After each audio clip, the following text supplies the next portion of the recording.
C'est pour ça que de plus en plus, bien aimés dans le Seigneur, dans les temps de la fin, l'église véritable, elle sera cachée. Comme au temps de Jézabel, les véritables prophètes étaient dans les grottes. C'est pour ça ceux qui partiront à l'enlèvement de l'église, ce sera ceux qui seront dans les coulisses et qui seront en train de se préparer pour le grand retour du Maître. C'est pour ça que Jésus veut te sanctifier. Laisse Jésus te laver par les eaux de sa parole. Que la grâce et la paix vous soient données de la part de Dieu notre Père par Jésus-Christ, le vivant, le ressuscité du troisième jour. Nous voulons parler du sujet de la dîme. La dîme est-elle encore d'actualité? Est-elle encore en vigueur? Pourquoi est-ce que le Seigneur avait institué la dîme en Israël? Et nous voulons répondre à cette question pour que nous puissions être éclairés, car la parole de Dieu nous dira, vous connaîtrez la vérité et la vérité nous affranchira. La parole de Dieu nous dira aussi, mon peuple est détruit parce qu'il lui manque la connaissance. Et nous voulons, par la grâce de Dieu, méditer les Écritures pour être éclairés sur ce sujet afin de savoir si aujourd'hui nous devons encore payer la dîme. Et pourquoi est-ce que Dieu va instaurer la dîme en Israël? Le mot dîme vient du mot hébreu maasé qui signifie dixième partie, paiement de la dixième partie ou encore le dixième. Donc voilà un peu déjà ce que la définition du mot dîme désigne en hébreu. La première fois que le mot dîme va être sollicité dans la Bible, c'est dans le livre de Genèse chapitre 14, avec Abram. Abram va faire la rencontre de Melchisédek, qui est un personnage intéressant. Nous allons justement lire ce récit incessamment sous peu. Et ce qui se passe, c'est que Abram va livrer bataille parce que il va y avoir une guerre. Et dans cette guerre-là, eh bien, son neveu Lot va être enlevé. Et par la suite, eh bien, Abram va pour aller justement récupérer son neveu Lot. Dans Genèse 14, à partir du verset 10, on nous dit « La vallée de Sidon était couverte de puits, de butin. Le roi de Sodome, celui de Gomorrhe, prirent la fuite. Et ils tombèrent. Le reste s'enfuit vers la montagne. Les vainqueurs enlevèrent toutes les richesses de Sodome et de Gomorrhe et toute leur province, et ils s'en allèrent. Ils enlevèrent aussi avec ses biens Lot, fils du frère d'Abraham, qui demeurait à Sodome, et ils s'en allèrent. Un fuyard vient annoncer à Abraham, l'Hébreu, celui qui habite parmi les chaînes de Mamré, l'Amoréen, frère d'Elchor, frère d'Ané, qui n'avait fait alliance avec Abraham. Dès qu'Abraham eut appris que son frère avait été fait prisonnier, il arma 318 de ses plus braves serviteurs nés de sa maison. Et il poursuivit les rois jusqu'à Dan. Donc on voit en fait l'épisode qui va se passer, c'est que Abraham va partir en guerre pour récupérer Lot qui avait été justement lors de cette guerre enlevé.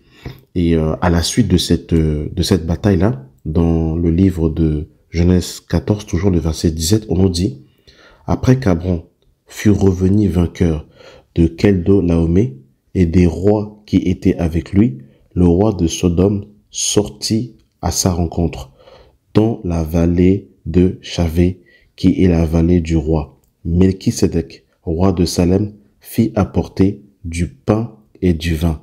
Il était sacrificateur du Dieu Très-Haut. Il bénit Abram et dit, « Béni soit Abram par le Dieu Très-Haut, maître du ciel et de la terre. Béni soit le Dieu Très-Haut qui a livré tes ennemis entre tes mains. » Et Abram lui donna la dîme de tout. Donc c'est la première fois que nous faisons mention de la dîme dans les Écritures ici. Et Abram va donner la dîme à Melchisédek. Mais Melchisédek est un personnage très important et très intéressant. C'est ce que nous allons voir. Déjà, Salem est l'ancien nom de la ville de Jérusalem. Donc on nous dit que Melchisédek est roi de Salem. Ça nous donne déjà un premier indice.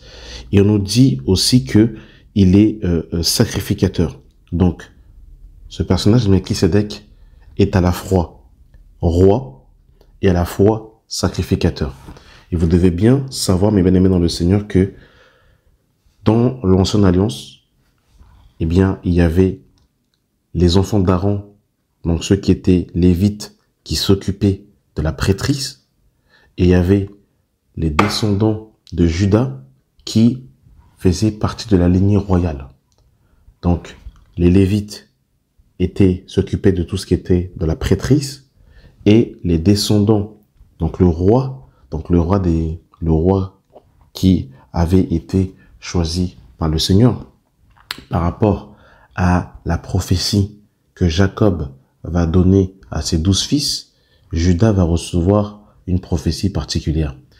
Et le roi d'Israël est descendu de Juda. Donc, le roi descendait de Juda et les Lévites descendaient d'Aaron. Donc, on ne pouvait pas être les deux en même temps. Mais là, ce qui est intéressant ici, c'est qu'on nous dit que Melchisédek, roi de Salem, fit apporter du pain et du vin. Il était sacrificateur du Dieu très haut. Donc, il avait les deux casquettes. Il était en même temps roi et en même temps sacrificateur. Il bénit Abraham et dit, « Béni soit Abraham par le Dieu très haut, maître du ciel et de la terre. Béni soit le Dieu très haut qui a livré tes ennemis entre tes mains. » Et Abraham lui donna la dîme de tout. Ce qui est intéressant, c'est que ici, Abraham va le faire une seule fois. Il va le faire une seule fois. Ça, c'est la première notion déjà qu'il faut noter. Il ne va pas le faire tous les dimanches. Il ne va pas le faire une fois dans l'année ou une fois par mois. Il va le faire une fois. Parce que Melchisédek va lui apparaître une seule fois. Et ce qui est intéressant aussi, c'est que Melchisédek va lui présenter le vin et le pain. Et le vin et le pain est l'image de la croix. Rappelez-vous que le dernier repas que le Seigneur va manger avec ses apôtres, dans Matthieu chapitre 26, il va prendre le vin, qui est l'image du sang, donc la coupe qu'il va lever, et il va prendre l'image du pain qui est rompu, qui est l'image de son corps. Et l'auteur aux Hébreux va rentrer un peu plus en détail dans le livre de Hébreux chapitre 7. Dans Hébreux 7, le verset 1, il est écrit, « En effet, ce Melchisédek, roi de Salem, sacrificateur du Dieu très haut, qui alla au devant d'Abraham, lorsqu'il revenait de la défaite des rois, qui le bénit, et à qui Abraham donna la dîme de tout, qui est d'abord roi de justice, d'après la signification de son nom, ensuite roi de Salem, c'est-à-dire roi de paix, qui est sans père, sans mère, sans généalogie, qui n'a ni commencement de jour, ni fin de vie, mais qui est rendu semblable au Fils de Dieu. Ce Melchisédek demeure sacrificateur à perpétuité.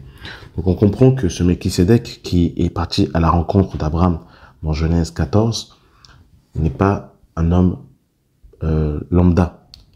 L'auteur aux Hébreux nous présente ce Melchisédek qui est sans père, sans mère, sans généalogie ni commencement de jour ni fin de vie, mais qui est rendu semblable au Fils de Dieu. Et souvenez-vous que Jésus va dire que Abraham a vu mon jour, il l'a vu et il a tressailli.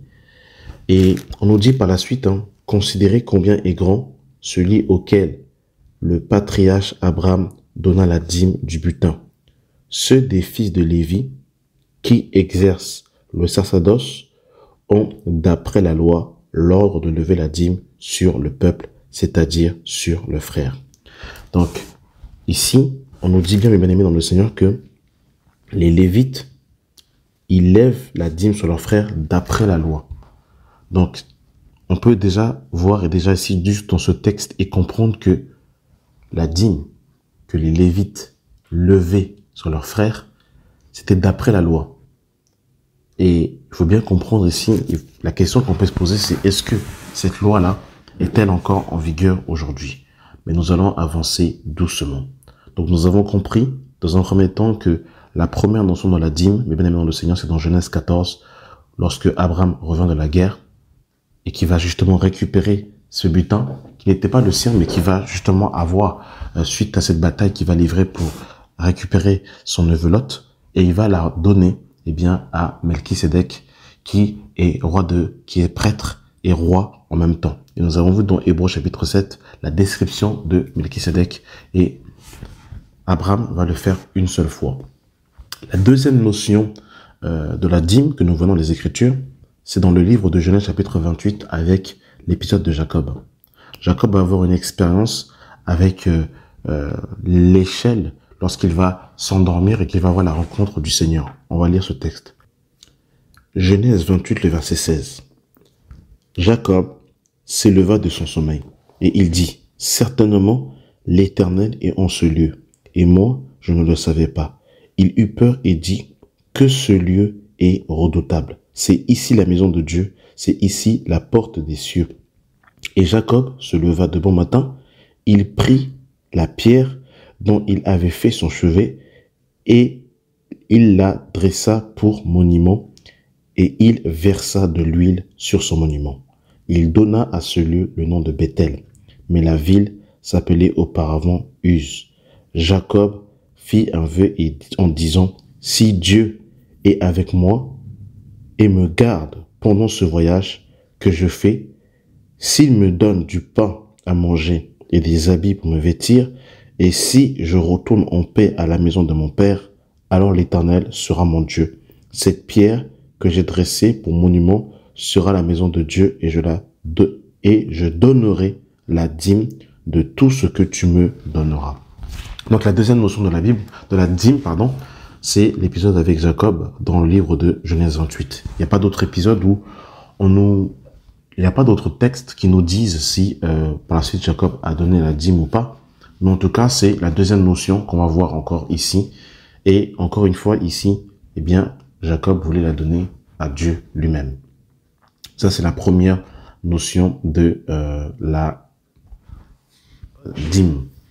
Alors, par la suite, le Seigneur va susciter Moïse, qui va libérer les enfants d'Israël, parce que le Seigneur avait fait une promesse à Abraham. Il avait dit à Abraham que je te bénirai, je te multiplierai, je te rendrai fécond. Et toutes les familles de la terre seront bénies en toi. Et de Jacob est sorti Isaac. Alors avant cela, Sarah était enceinte. Parce que lorsque Dieu fait la promesse à Abraham en lui disant de quitter sa patrie, eh bien Abraham n'avait pas de fils, n'avait pas d'héritier. Et le Seigneur lui fait une promesse en lui disant justement que il aurait un fils qui sortirait de ses entrailles. Sarah était également stérile, ils étaient avancés en âge, et par la suite, lorsque l'enfant ne venait pas, eh bien, Sarah va dire à Abraham que Abraham aille vers sa servante Agar pour avoir un fils. Et ce fils va être nommé Ismaël.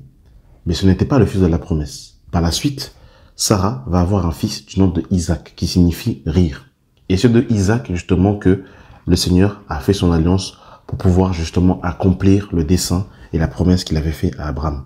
Par la suite, Isaac va avoir deux fils, du nom de Ésaü et Jacob, qui étaient des jumeaux. Et par Jacob, qui signifie surplanter, ou encore celui qui tient par le talon, Jacob, justement, va avoir 12 fils. Et de ces 12 fils-là, eh bien, le Seigneur va établir les 12 tribus d'Israël. Lorsque l'ange va rencontrer Jacob, eh bien, Jacob va être rebaptisé du nom de Israël. Et de Israël, donc de Jacob, est sorti les 12 fils. Et c'est des 12 fils de Jacob, justement, que le Seigneur, eh bien, a établi, eh bien, les 12 fils d'Israël. Et lorsque, par la suite, Joseph va être vendu en Égypte et qu'il va y avoir la famine sur la terre, Jacob va envoyer ses enfants en Égypte pour qu'ils aillent prendre des vivres. Et par la suite, la famille, lorsque ils vont reconnaître leur frère, eh bien, Joseph va demander à Jacob son père et à ses frères de demeurer avec lui en Égypte. Et lorsque Joseph va mourir et qu'un autre roi en Égypte va remplacer celui qui ne connaissait pas Joseph, eh bien, il va persécuter les enfants d'Israël qui vont être maintenus captifs pendant 400 ans. Par la suite, le Seigneur suscite Moïse. Moïse sort les enfants d'Israël, eh bien, de la captivité égyptienne. Ils arrivent dans le désert et là, Dieu leur promet de les ramener dans la terre où coule le lait et le miel pour accomplir la promesse qu'il avait faite à Abraham. Par la suite, bien évidemment, ce n'est pas Abraham lui-même ce n'est pas Moïse, qui rentre dans la terre promise, mais c'est Josué qui va prendre la relève. Par la suite, les enfants d'Israël vont s'établir, eh bien, à Canaan, et des 12 fils de Jacob, eh bien, il y avait un peuple qui avait été choisi par Dieu, qui ne devait pas, eh bien, avoir d'héritage. C'est-à-dire qu'il ne devait pas avoir de terre en Israël. Et ce peuple-là, c'était les Lévites. Rappelez-vous que lorsque Moïse, eh bien, va descendre de la montagne, pour recevoir les 10 paroles et qui va rester plus de 40 jours sur la montagne, eh bien, quand Moïse descend dans la montagne, Moïse va faire cette parole en disant « Ceux qui sont à Dieu doivent être auprès de moi ». Et ce sont les Lévites qui sont venus auprès de Moïse pour servir le Seigneur. C'était également les Lévites qui avaient été choisis par Dieu pour pouvoir porter l'arche dans les 40 années du désert. Et c'est également eux qui ont été choisis par Dieu pour exercer la prêtrise. Parce que justement sur la terre d'Israël, le Seigneur avait choisi un lieu pour faire résider son nom. Cet endroit, c'était Juda, donc en Israël.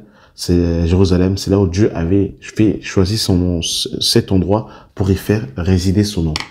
Et dans le livre de Nombres, chapitre 18, Nombre 18, le verset 21, il est écrit « Je donne comme possession aux fils de Lévite toute la dîme en Israël, pour le service qu'ils font, le service de la tente d'assignation. » Donc, les fils d'Aaron étaient consacrés, ils n'avaient pas d'héritage, et ils exerçaient la prêtrise. C'est eux qui s'occupaient de la doléance, des doléances, donc des sacrifices et consorts. Et ils étaient un peu les médiateurs entre le Seigneur et les hommes. Au verset 24, on nous dit « Je donne comme possession aux fils, aux Lévites, les dîmes. » Donc, notez bien les dîmes. C'est intéressant quand on nous parle de les dîmes. Donc, on voit qu'il n'y avait pas qu'une sorte de dîme, on parle de les dîmes. Les dîmes que les enfants d'Israël présenteront à l'Éternel par élévation. C'est pourquoi je dis à leur égard, ils n'auront point de possession au milieu des enfants d'Israël. Donc on voit ici, mes bien-aimés dans le Seigneur, que les enfants d'Israël n'avaient pas d'héritage. Lorsqu'ils sont arrivés à Canaan, eh bien, on voit que il y avait la tribu de Benjamin, il y avait la tribu de Manassé, de Nephtali, de Dan, d'Éphraïm, de Manassé, mais il n'y avait pas de terre pour les Lévites parce qu'ils avaient été choisis par Dieu pour être consacrés au service. Au verset 25, on nous dira « L'Éternel parla à Moïse et dit « Tu parleras aux Lévites et tu leur diras « Lorsque vous recevrez des enfants d'Israël la dîme que je vous donne de leur part comme votre possession, vous en prélèverez une offrande pour l'Éternel, une dîme de la dîme. » Donc, on voit, mes bien-aimés dans le Seigneur, que la dîme en Israël avait été mise en place pour justement, parce que comme les Lévites ne travaillaient pas et qu'ils étaient consacrés au temple, c'était pour eux une sorte de moyen de subsister. Ils vivaient au travers la dîme que les enfants d'Israël leur donnaient. Le verset 28, on nous dit « C'est ainsi que vous prélèverez une offrande de l'Éternel. Sur toutes les dîmes, vous recevrez des enfants d'Israël et vous donnerez au sacrificateur Aaron l'offrande que vous aurez prélevée pour l'Éternel. » Donc ça, c'est le premier point. Déjà, on comprend pourquoi est-ce que Dieu avait mis en place la dîme. Parce que là, officiellement, la dîme va être mise en place à ce moment-là, lorsque les enfants d'Israël, eh bien, bon, déjà, dans le désert, déjà, il y avait déjà les Lévites déjà qui étaient au service. Mais quand ils vont arriver, eh bien, en Israël, donc à Canaan, qui vont par la suite conquérir, eh bien, c'est là officiellement que la dîme avait été mise en place par rapport justement aux Lévites qui, eh bien, n'avaient pas d'héritage et qui ne travaillaient pas, mais qui étaient consacrés au Seigneur. Deutéronome 12, le verset 11 nous dit « Alors, il y aura un lieu que l'Éternel, votre Dieu, choisira pour faire résider son nom. C'est là que vous prélèverez tout ce que je vous ordonne, vos holocaustes, vos sacrifices, vos dîmes, vos prémices et les offrandes choisies que vous ferez à l'Éternel pour accomplir vos vœux. » Donc le lieu que l'Éternel avait choisi, comme on le disait précédemment, eh bien c'était Israël. C'était là justement que, eh bien, le premier temple avait été construit, parce qu'il faut savoir que celui qui va, c'était en fait les Jébusiens de base. Et lorsque David va conquérir cette ville, eh bien, elle était également appelée la cité de David. Donc elle s'appelait précédemment Jébu et elle va être par la suite rebaptisée par Jérusalem. Elle avait été conquise par le roi David et on l'appelle également la cité de David. Et c'est à cet endroit-là que David va avoir à cœur, eh bien, de construire une maison pour le Seigneur. Et le Seigneur va lui dire qu'il avait versé trop de sang et que c'était son fils qui allait justement bâtir une maison pour lui. Et c'est son fils, par la suite, Salomon, qui va bâtir, eh bien, le premier temple, parce qu'il y avait la tente d'assignation dans un premier temps, mais le premier temple physique va être bâti par Salomon, son fils. Et c'est là, justement, où le Seigneur avait choisi de faire résider son nom, et où il y avait justement, eh bien, le temple qui était composé de 3 parties, les parvis, le lieu saint et le lieu très saint. Et c'est là où, justement, où, eh bien, s'exerçait tout ce qui était offrande, holocauste et consorts. Dans le livre de Deutéronome, chapitre 14, le verset 22, on nous dit « Tu lèveras la dîme de tout ce que produira ta semence, de ce que rapportera ton champ chaque année, et tu mangeras devant l'Éternel ton Dieu dans le lieu qu'il choisira pour y faire résider son nom. La dîme de ton blé, de ton mou, de ton huile, et les prémices de ton gros et de ton menu bétail, afin que tu apprennes à craindre toujours l'Éternel ton Dieu. Peut-être lorsque l'Éternel ton Dieu t'aura béni, le chemin sera-t-il trop long pour que tu puisses transporter ta dîme à cause de ton éloignement du lieu qu'a choisi l'Éternel ton Dieu pour y faire résider son nom. Alors, tu échangeras ta dîme contre de l'argent, tu serreras cet argent dans ta main et tu iras au lieu que l'Éternel ton Dieu aura choisi.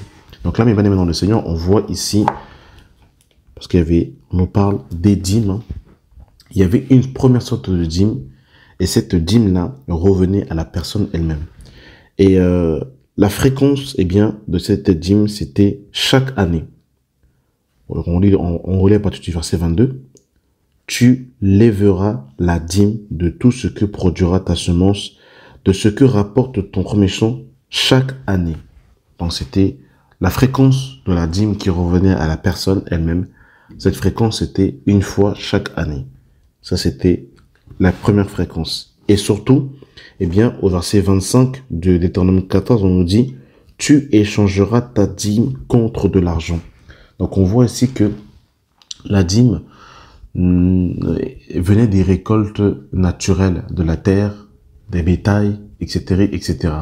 Mais ça ne venait pas, mais bien aimé dans le Seigneur, directement c'était pas des billets de banque ici, premièrement. Ça, c'est important aussi de pouvoir spécifier cela. Et cette dîme-là était prélevée chaque année. Ensuite, dans le verset 27 de Deutéronome 14, on nous dira « Tu ne délaisseras point le Lévite qui sera dans tes portes, car il n'a ni part ni héritage avec toi. » Donc on voit, encore comme on le disait précédemment, les Lévites n'avaient pas de terre en Israël. Et c'est pour cette raison-là, comme ils étaient consacrés à l'Éternel, que le Seigneur avait pourvu une dîme pour eux. Regardez la fréquence de la deuxième sorte de dîme. Au bout de 3 ans, tu sortiras toute la dîme que tes produits pendant la 3e année, et tu la déposeras dans tes portes. Alors viendront le Lévite, qui n'a ni part ni héritage avec toi, l'étranger, l'orphelin et la veuve, qui seront dans tes portes, et ils mangeront et se rassasieront, afin que l'Éternel ton Dieu te bénisse dans tous les travaux que tu entreprendras de tes mains.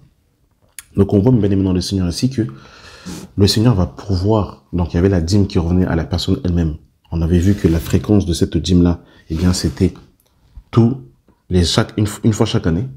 Ensuite, il y avait la dîme qui revenait aux étrangers, aux orphelins et aux veuves. Et cette dîme-là, dans beaucoup de nos assemblées, elle a totalement disparu. Donc on menace les enfants d'Israël de la dîme, mais par contre, la dîme qui revient aux Lévites, aux étrangers, aux orphelins et aux veuves, cette dîme-là a totalement disparu, on n'en parle même pas. Donc vous avez vu que c'est quand même malhonnête. Donc soit c'est l'ignorance, ou soit c'est clairement, volontairement, cacher la vérité pour, bien évidemment, pour que ce soit, eh bien, les assemblées, eh bien, qui s'en mettent plein les poches. Donc vous avez vu qu'il y a déjà un problème, déjà.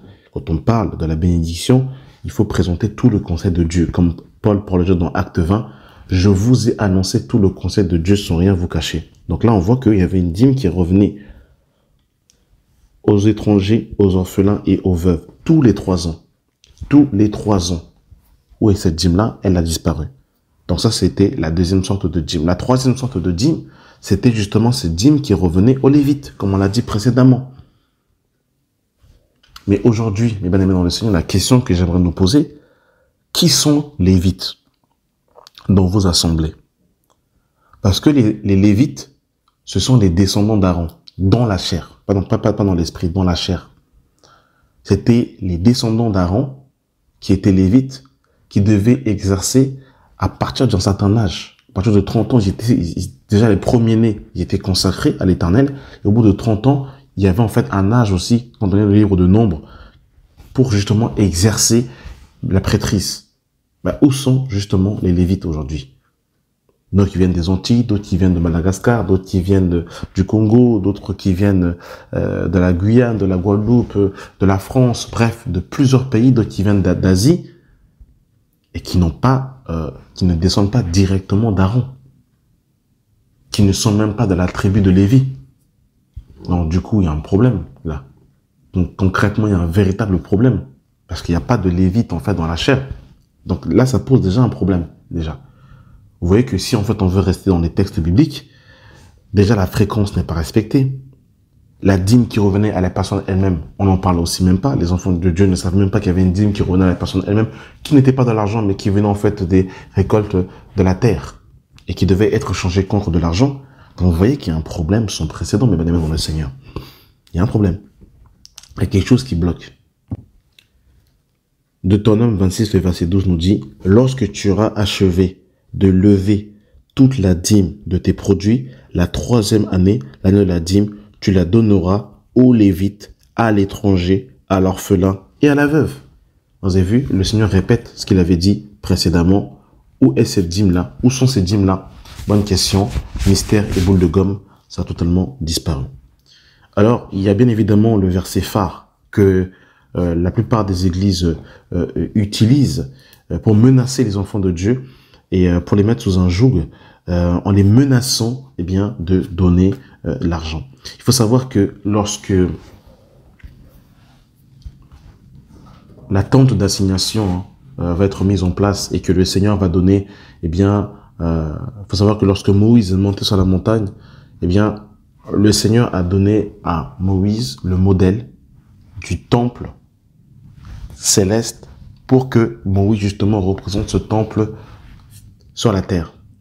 Et le Seigneur dira à Moïse, tu dresseras le tabernacle selon le modèle qui t'a été montré sur la montagne. Donc quand Moïse va descendre, il va justement reproduire ce temple sur la terre. Et là, quand les enfants d'Israël sont sortis d'Égypte, ils ont dépouillé les Égyptiens, ils ont pris aussi les richesses des Égyptiens, et là, ils devaient ramener à Moïse leurs biens pour justement la construction des ustensiles du temple. Et c'était sur la base d'offrandes volontaires. C'était sur la base du volontariat. Et une fois qu'ils avaient, déjà fallait qu'ils donnent de bon cœur, mais qu'ils le fassent aussi volontairement pour la construction justement des ustensiles et consorts. Il fallait qu'ils le fassent de bon cœur, volontairement. Et une fois que tout avait été donné, Moïse a dit aux enfants d'Israël, vous avez suffisamment donné, c'est bon, on a suffisamment de matériel pour pouvoir construire la maquette que Dieu nous a donnée pour la tente d'assignation. Donc ça, c'est important, les bien-aimés dans le Seigneur. Et c'est bien important de comprendre cela que lorsqu'on donne à Dieu, on doit donner de bon cœur, on doit donner volontairement. On ne donne pas au Seigneur sur la peur, sur la contrainte, sur la menace et consort. Ça, c'est très important de savoir cela. Donc Malachie, le fameux passage qui est utilisé pour menacer les enfants de Dieu, de malédiction, d'enfer, de perte du salut, ça va très loin. Hein. Ça va vraiment très très loin. Mais bien aimé dans le Seigneur. Malachie chapitre 3, le verset 10 nous dit « Apportez à la maison du trésor toutes les dîmes, afin qu'il y ait de la nourriture dans ma maison. Mettez-moi de la sorte à l'épreuve, dit l'Éternel des armées, et vous verrez si je n'ouvre pas pour vous les écluses des cieux, si je ne répands pas sur vous la bénédiction en abondance. » Alors, mes bien-aimés dans le Seigneur, il faut bien comprendre une chose. c'est que lorsque Jésus-Christ meurt à la croix, le rideau du temple se déchire du haut vers le bas. Et le fait que le rideau du temple se déchire, le Seigneur voulait simplement ici nous dire que le sacerdoce d'Aaron est terminé. Que les sacrifices terrestres qui étaient l'ombre des choses à venir est accompli en sa propre personne. Et que Jésus est lui-même, et bien aimé dans le Seigneur, le souverain sacrificateur par excellence, selon l'ordre de Melchisédek. Donc, Aaron était un archétype de Jésus-Christ. Jésus lui-même est le véritable souverain sacrificateur. Et il est parti se présenter dans un temple qui n'a pas été fait de la main d'un homme. Et c'est là-bas qu'il est rentré pour pouvoir présenter son sang pour notre justification et notre rédemption. Et pour les écluses des cieux, il faut savoir que selon Éphésiens chapitre 1, eh bien, nous sommes assis dans les lieux célestes en Jésus-Christ. Donc la position du chrétien est déjà une position céleste parce qu'il est en haut, il est assis dans les lieux célestes, caché en Jésus-Christ, béni en Christ. Ça c'est encore une chose que j'aimerais dire par rapport à cela.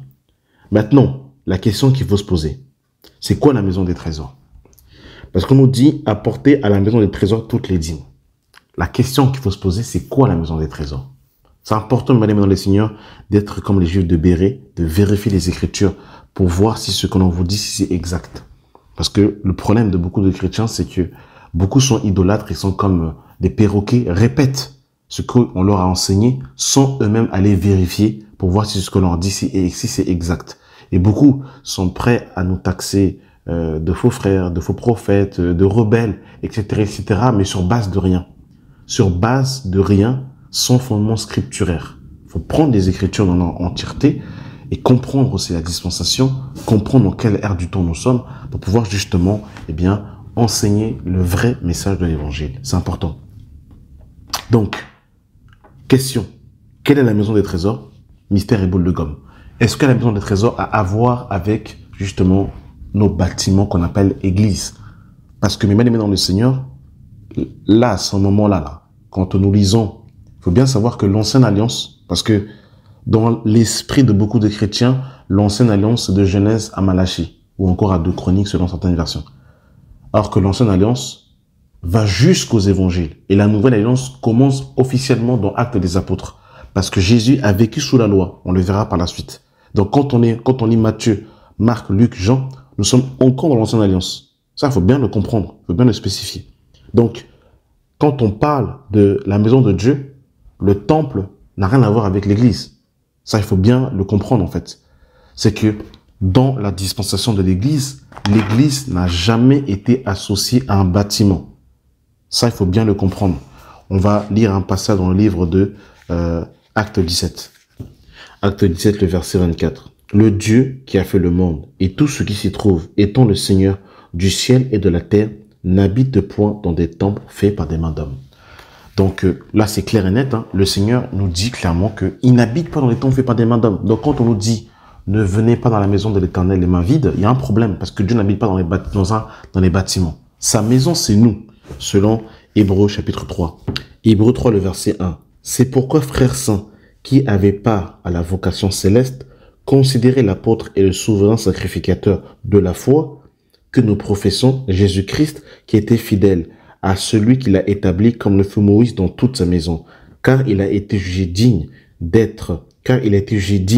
d'une gloire d'autant supérieure à celle de Moïse que celui qui a construit la maison a plus d'honneur que la maison même.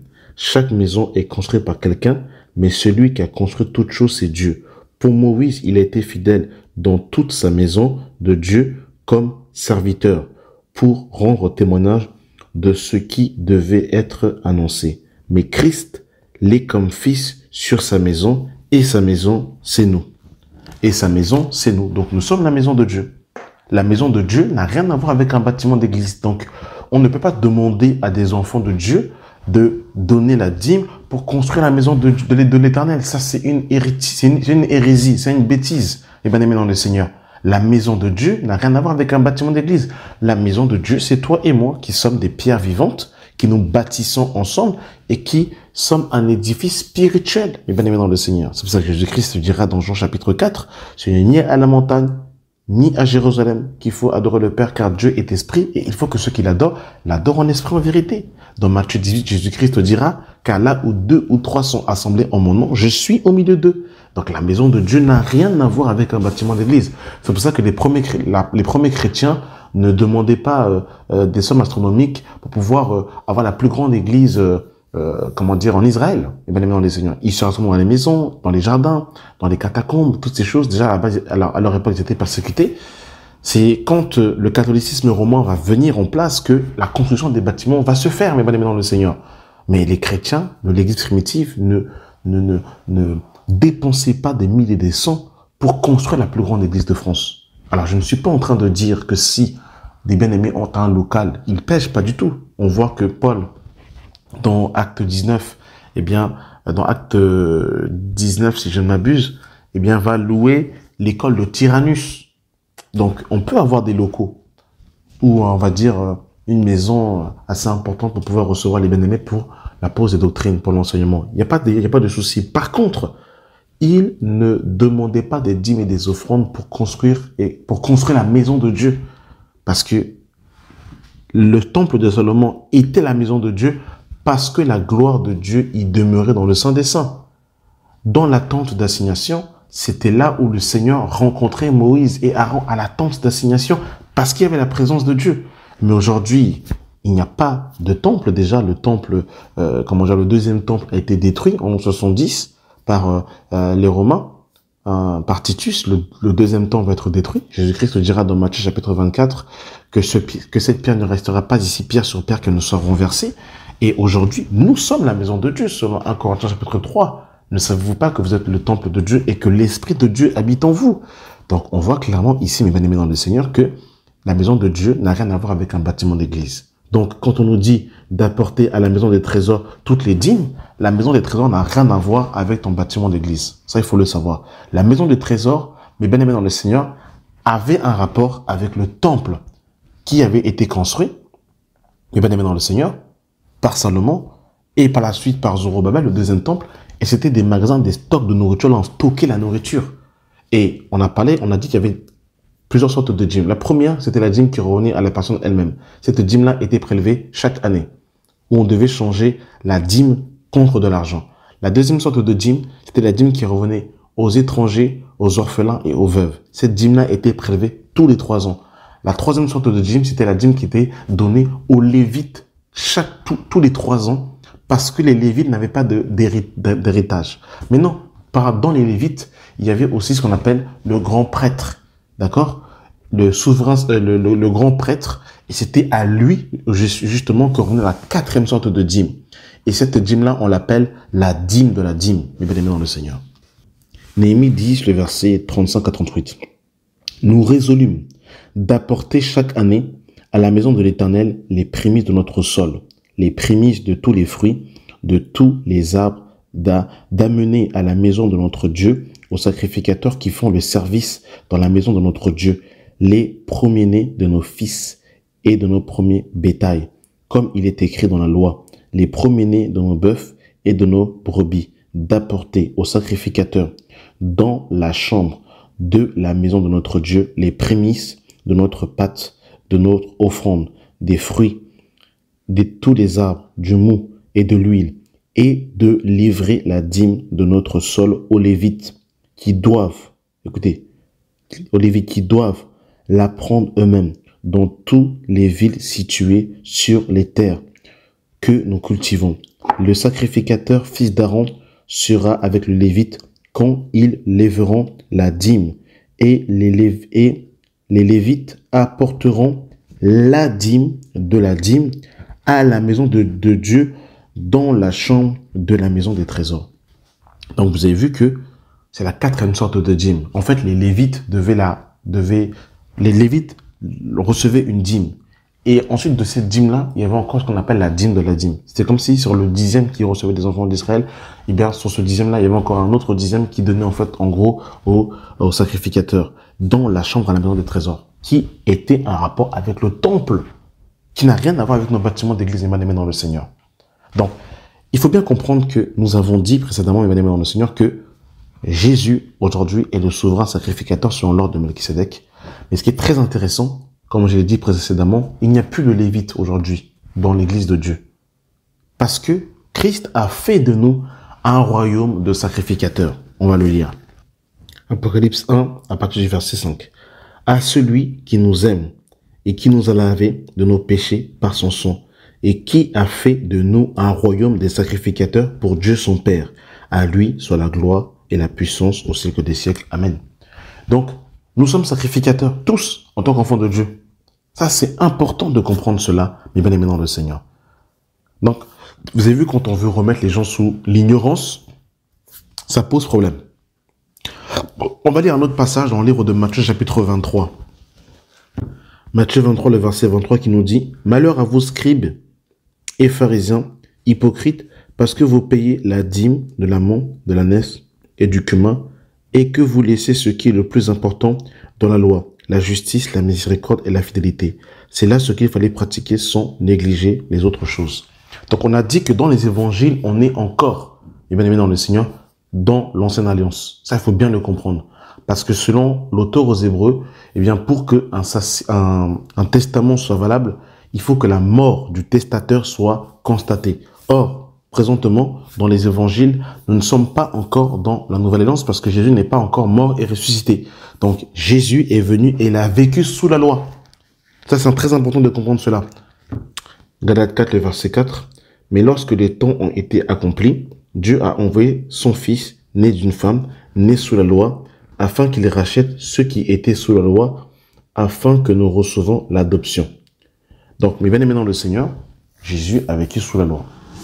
Et lorsque le rideau du temple se déchire, eh bien, mes bien-aimés dans le Seigneur, nous passons, mes bien-aimés dans le Seigneur, eh bien, à un autre sacerdoce. Et nous ne sommes plus sous le sacerdoce d'Aaron, donc nous ne sommes plus tenus, mes bien-aimés dans le Seigneur, de pratiquer ces choses-là, mes bien-aimés dans le Seigneur. Ça, c'est important de considérer cela.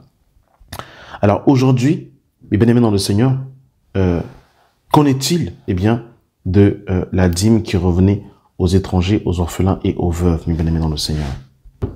Dans Galates chapitre 2, le verset 7, il est écrit: au contraire, voyons que l'évangile m'avait été confié pour les incirconcis, comme à Pierre pour les circoncis, car celui qui a fait de Pierre l'apôtre des circoncis a aussi fait de moi l'apôtre des païens. Et ayant reconnu la grâce qui m'avait été accordée, Jacques, Céphas et Jean, qui sont gradés comme des colonnes, me donnèrent à moi et à Barnabas la main d'association, afin que nous allons, nous vers les païens et eux vers les circoncis. Ils nous recommandèrent seulement de nous souvenir des pauvres, ce que j'ai bien eu soin de faire. Donc, bien dans le Seigneur, dans le ministère de Paul, eh bien, Paul, justement, eh bien, se souvenait, eh bien, des pauvres. Ce qui n'est pas le cas, mais dans le Seigneur, de beaucoup de pasteurs, malheureusement, qui, eh bien, roulent carrosse, bureau climatisé, costumés, cravatés, qui voyagent en première classe, qui, eux, sont bénis matériellement, mais qui, vous, votre situation sociale ne change pas. Comment est-il concevable que pendant le confinement, lorsque les gens tombaient malades, lorsque des personnes perdaient des vies, les gens des soi-disant pasteurs arrivaient à faire des vidéoconférences en disant de prendre l'enveloppe et de mettre leur dîme de côté et que quand ça va réouvrir, comment en fait on peut avoir cette pensée-là lorsque il y a des fois des femmes qui se retrouvaient seules avec des enfants où le père n'est pas présent, la maman, voilà, compte ses sous pour pouvoir survenir en fait jusqu'à la fin du mois. Et en fait, on va dire à cette femme-là, en fait, bah voilà, il faut que tu puisses aller donner ta dîme. Alors que c'est ces gens-là qui ont besoin justement d'être encouragés, mes bien-aimés dans le Seigneur. Par rapport aux veuves, eh bien, Paul aussi, eh bien, va donner aussi une recommandation par rapport aux veuves, parce que le message de Paul ne s'éloignait pas de la Torah. Dans le livre de 1 Timothée, chapitre 5, le verset 3, « Honore les veuves qui sont véritablement veuves. Si une veuve a des enfants ou des petits-enfants, qu'ils apprennent avant tout à exercer la piété envers leur propre famille et à rendre à leurs parents ce qu'ils ont reçu d'eux, car cela est agréable à Dieu. Celles qui sont véritablement veuves et qui aient demeurer dans l'isolement, met son espérance en Dieu et persévère nuit et jour dans les supplications et les prières. Mais celles qui vivent dans les plaisirs est morte, quoique vivante, déclare-leur ces choses, afin qu'elles soient irréprochables. Donc, on voit que Paul va donner une instruction par rapport aux veuves, en disant justement que les enfants et les petits-enfants doivent s'occuper des veuves pour justement les aider, parce que il avait cette pensée, justement, en fait, de la Torah qui était là. Vous avez vu que Paul, s'occupait justement, des pauvres. Il va s'occuper, il va donner aussi une instruction par rapport aux veuves. Il va avoir même aussi, bien aimé dans le Seigneur, une libéralité qui va être faite en faveur des saints. 1 Corinthiens 16, le verset 1. Pour ce qui concerne la collecte en faveur des saints, agissez vous aussi comme je l'ai ordonné aux églises de la Galatie, que chacun de vous, le premier jour de la semaine, mette à part chez lui ce qu'il pourra selon sa prospérité, afin qu'on n'ait pas à attendre à mon arrivée pour recueillir les dons. Et quand je serai venu, j'enverrai des lettres pour porter vos libéralités à Jérusalem. Donc, on voit, mes bien-aimés dans le Seigneur, que il va avoir en fait une famine, et l'église de la Judée était en fait dans le besoin. Et là, en fait, l'église va s'organiser. Donc, les ministères vont solliciter l'église de la Macédoine pour pouvoir justement survenir à l'église de la Judée. Donc, ce sont les apôtres qui vont faire ça pour pouvoir aider les saints. Donc, justement, on voit que dans le livre de Actes des Apôtres, les disciples ramenaient l'argent, entre les pieds des apôtres, et les apôtres refusaient la distribution. Ça, ce passage-là, c'est dans Acte 4, le verset 36, on nous dit, Joseph, surnommé par les apôtres Barnabas, qui signifie fils de la consolation, lévite, originaire de Chypre, vendir un champ qu'il possédait, apporta l'argent et le déposa aux pieds des apôtres. Donc, en fait, après les apôtres, ils refusaient la distribution. Et pour comprendre ce qui s'est passé dans 1 Corinthiens 16, il faut lire Acte 11. Dans Acte 11, verset 27, on nous dit, en ce temps-là, des prophètes descendirent de Jérusalem à Antioche.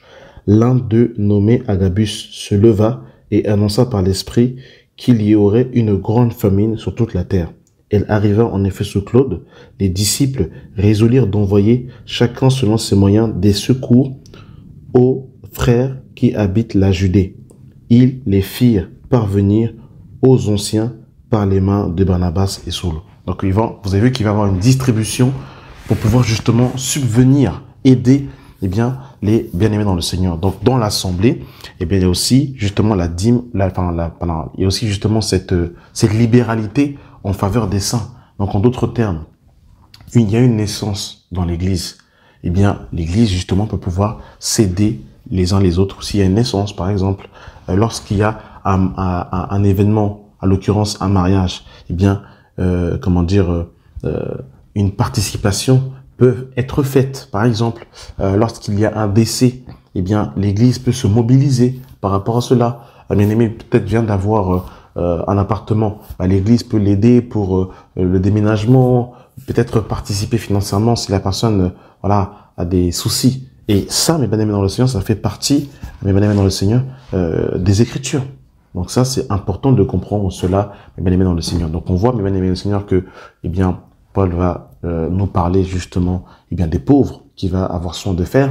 On nous parle également, mes bien-aimés dans le Seigneur, Paul va nous parler des veuves. Paul va nous parler également ici de la libéralité en faveur en fait des saints. Tout ça, ce sont des libéralités. Quand on lit la Nouvelle Alliance, il n'est pas question de dîme et d'offrande, mais il est plutôt question ici de libéralité. Paul va nous parler également dans le livre de 1 Corinthiens chapitre 9, je dirais de ce qui revient à ceux qui prêchent l'évangile. Dans 1 Corinthiens 9, à partir du verset 7, il est écrit « Qui jamais fait le service militaire à ses propres frais? Et qui est-ce qui plante une vigne et qui ne mange pas le fruit? Qui est-ce qui fait paître un troupeau et ne se nourrit pas du lait du troupeau? Ces choses que je dis n'existent-elles pas dans les usages des hommes? La loi ne les dit-elle pas aussi? Car il est écrit dans la loi de Moïse, tu ne museleras point le bœuf quand il foule le grain. Dieu se met-il en peine des bœufs ou parle-t-il uniquement à cause de nous? Oui, c'est à cause de nous qu'il a été écrit que celui qui laboure doit labourer avec espérance. Et celui qui foule le grain foule avec l'espérance d'y avoir part. Si nous avons semé parmi vous des biens spirituels, est-ce une grosse affaire si nous moissonnons vos biens temporaires? Si d'autres jugent de ce droit sur vous, n'est-ce pas plutôt à nous d'en jouir? Mais nous n'avons point usé de ce droit. Au contraire, nous souffrons tous afin de ne pas créer d'obstacles à l'évangile de Christ.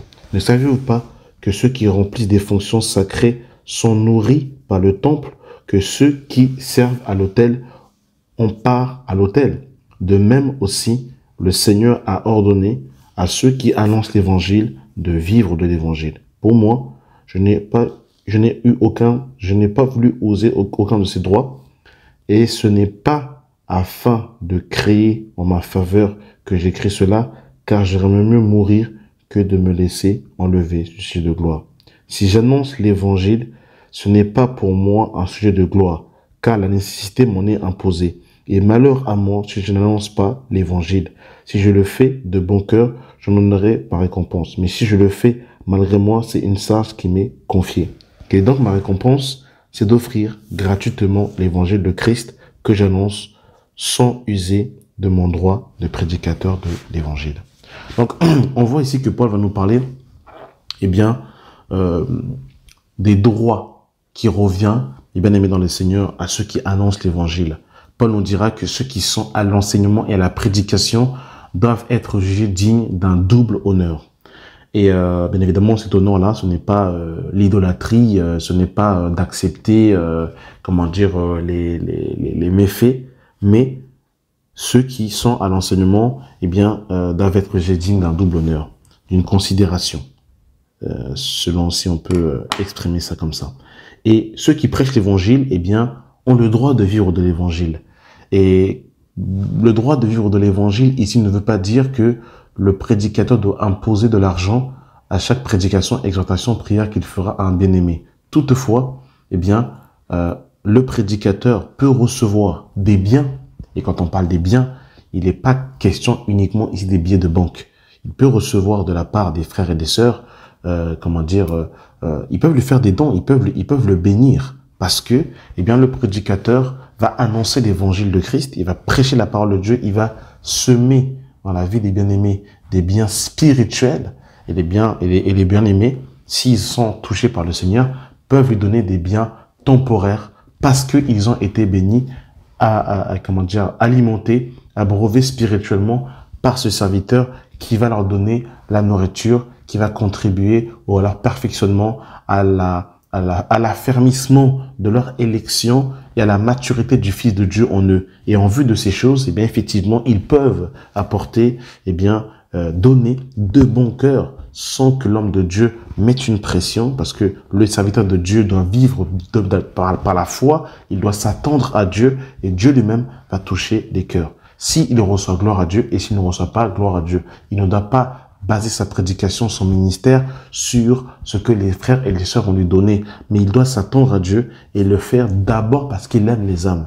Jésus va dire à Pierre, Pierre, m'aimes-tu, paie mes brebis. Pierre, m'aimes-tu, paie mes brebis. Pierre, m'aimes-tu, paie mes brebis.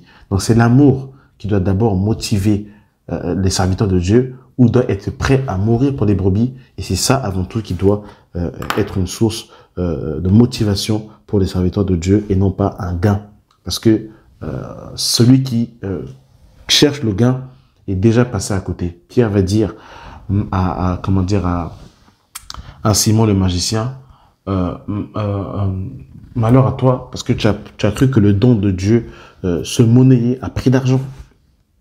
Dans Galates chapitre 6, le verset 6, il est écrit que celui à qui l'on enseigne la parole fasse part de tous ses biens à celui qui l'enseigne.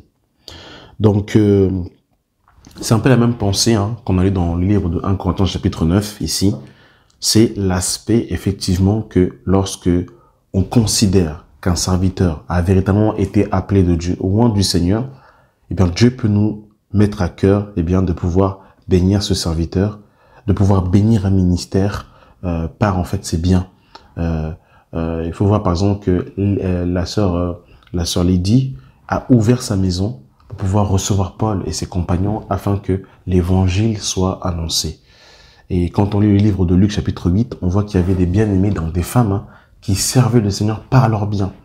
Donc, servir Dieu, on sert Dieu par sa vie, on sert Dieu également aussi par ses biens qu'il nous a donnés.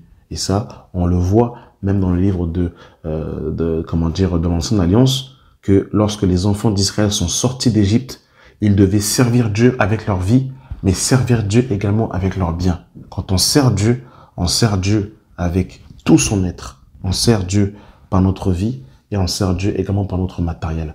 Ça, c'est important. On ne peut pas dire qu'on sert uniquement Dieu en donnant des prospectus, en chantant, en louant le Seigneur. Quand on sert le Seigneur avec tout ce que l'on a.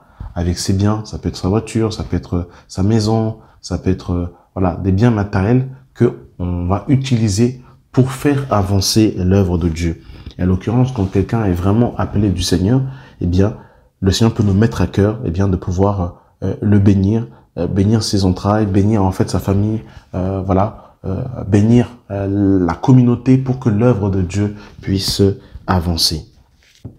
Hébreux chapitre 13, le verset 15 nous dit « Par lui, offrons sans cesse à Dieu un sacrifice de louange, c'est-à-dire le fruit de lèvres qui confesse son nom.